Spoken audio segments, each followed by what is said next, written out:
Hello everyone, how are you doing? This is MD Tech here with another quick tutorial. In today's video, I'm going to show you guys how to repair Windows startup issues you might be having on your Windows 7 computer. So this tool should hopefully be able to automatically repair your Windows 7 problems without the need for any CDs or DVDs. Now there are alternative methods if you do have the ability to run a CD or DVD and you have the time to do it, but in this tutorial I'm going to be showing you guys external media free tutorial. So hopefully this should be able to resolve your problems without the need to go out and download anything.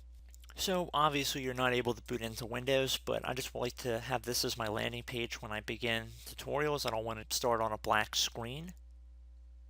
So we're going to assume that you're unable to boot into Windows. So as your computer is starting up, you want to tap the F8 key repeatedly on your keyboard. And then as you're tapping the F8 key, you just want to tap it repeatedly. Okay, so this is a screen that hopefully you guys will be able to access. So I'd recommend selecting the first option here where you highlight it over. It should say repair your computer, and under description it should say view a list of system recovery tools you can use to repair startup problems, run diagnostics, or restore your system. Hit enter, and this will begin loading the files. And again, I want to mention if this tutorial does not resolve your problems, you probably will have to download external media, like a Windows 7 recovery disk, or if you have any Windows 7 installation media, you can use that as well to launch the Repair My Computer or Repair My PC options.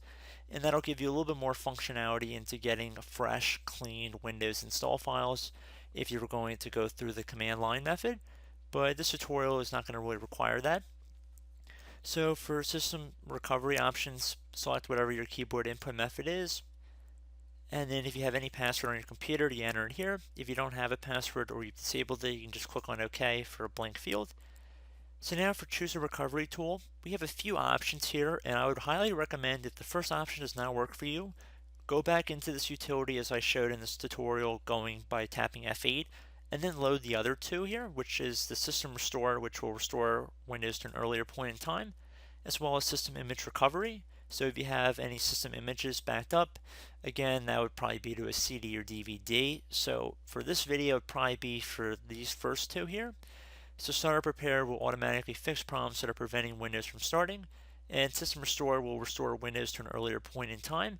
If you're going to run the System Restore method, which I'd recommend running after we go through the Startup Repair method, I'd recommend to go back to the most recent restore point. And I just want to put that out there. And if you had any Windows memory diagnostic issues, so if you thought your memory or RAM was having issues, you could run this utility as well to scan for hardware errors with that as well.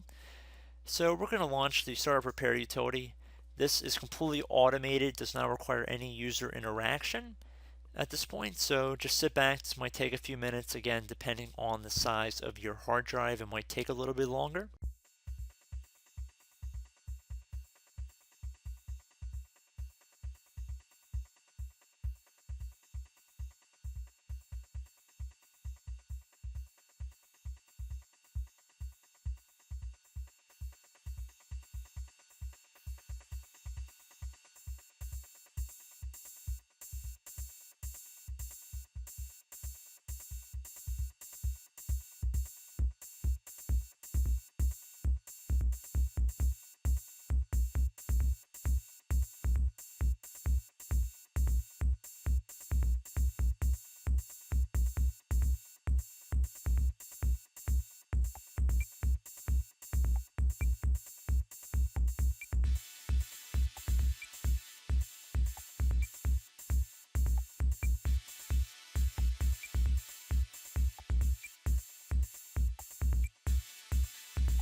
Okay, so it should say restart your computer to complete the repairs. To restart immediately, click Finish.